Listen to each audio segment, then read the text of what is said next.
അവിചാരിതമായി ലഭിച്ച ഒരു ആശയം ഒരേ സമയം ഒരു സേവനമായി ബിസിനസ്സായി മാറുന്ന അപൂർവതയാണ് ഇവിടെ വിവരിക്കുന്നത്. സൊമാറ്റോയിൽ ജോലി ചെയ്തിരുന്ന ഒരു വ്യക്തി സുഹൃത്തിനോടൊപ്പം ഒരു ആംബുലൻസ് വാങ്ങുന്നു. പിന്നീട് ഈ കമ്പനി കോടികളുടെ വരുമാനത്തിലേക്കാണ് ഉയരുന്നത്. വേറിട്ട ഈ ബിസിനസ് യാത്ര നടത്തുന്നത് പ്രണവ് ബജാജ്, രവ്ജോത് സിംഹ അറോറ എന്നിവരാണ്. ഹെൽത്ത് കെയർ സെക്ടറിലേക്ക് ഇരുവരുടെയും രംഗപ്രവേശനം അപ്രതീക്ഷിതമായിട്ടായിരുന്നു. Pranav Bajaj Shaheed Sukhdev college of business സ്റ്റഡീസിൽ നിന്ന് ബിരുദം നേടിയ ശേഷം സൊമാറ്റോയിൽ ജോലി ചെയ്യുന്ന കാലം. ഒരു ദിവസം സുഹൃത്തായ രവ്ജോത് തൻ്റെ ഒരു അനുഭവം പ്രണവുമായി പങ്കുവച്ചു.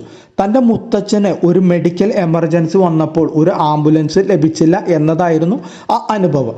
ജീവിതത്തിൽ ഒരു പ്രധാന പ്രശ്നമാണിതെന്ന് പ്രണവിന് തോന്നി.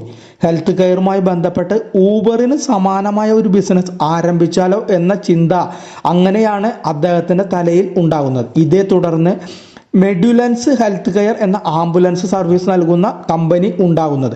ഇന്ന് 200 കോടി രൂപയുടെ മൂല്യവും 60 കോടി ടേൺ ഓവറുള്ള ഈ കമ്പനി രാജ്യത്തെ 600-ലധികം നഗരങ്ങളിൽ സേവനം നൽകുന്നുണ്ട്. സൊമാറ്റോയിൽ ജോലി ചെയ്തിട്ട് ഫുഡ് ഡെലിവറി ബിസിനസ്സിലേക്ക് തിരിയാത്തത് എന്താണെന്ന ചോദ്യത്തിന് പ്രണവിന് കൃത്യമായ ഉത്തരമുണ്ട്. ഒരു പ്രശ്നപരിഹാരത്തിനായി തങ്ങൾ ശ്രമിച്ചതെന്നാണ് ഇദ്ദേഹം പറയുന്നത്. അതേസമയം സൊമാറ്റോയിലെ പ്രൊമോട്ടർമാരുടെ ബിസിനസ് കൾച്ചർ വലിയ പാഠങ്ങൾ തങ്ങൾക്ക് പകർന്നു നൽകിയതായും അദ്ദേഹം കൂട്ടിച്ചേർത്തു. എല്ലാ ദിവസവും ആളുകൾക്ക് ആംബുലൻസ് സേവനങ്ങൾ ആവശ്യമായി വരുന്നില്ല. നിയന്ത്രിത സ്വഭാവമുള്ള ഒരു സെക്ടർ ആയിരുന്നില്ല ഇത്. ഇതിനിടയിൽ 3 വർഷത്തോളം എടുത്താണ് ബിസിനസ് ഡെവലപ്മെന്റ് ചെയ്തത്. തുടക്കത്തിൽ 20 ലക്ഷം രൂപയായിരുന്നു ബിസിനസ്. തുടക്കത്തിൽ ബിസിനസ് ടു കൺസ്യൂമർ മോഡലിലായിരുന്നു പ്രവർത്തനമെങ്കിലും പിന്നീട് ബിസിനസ് ടു ബിസിനസ് മോഡലിലേക്ക് മാറി.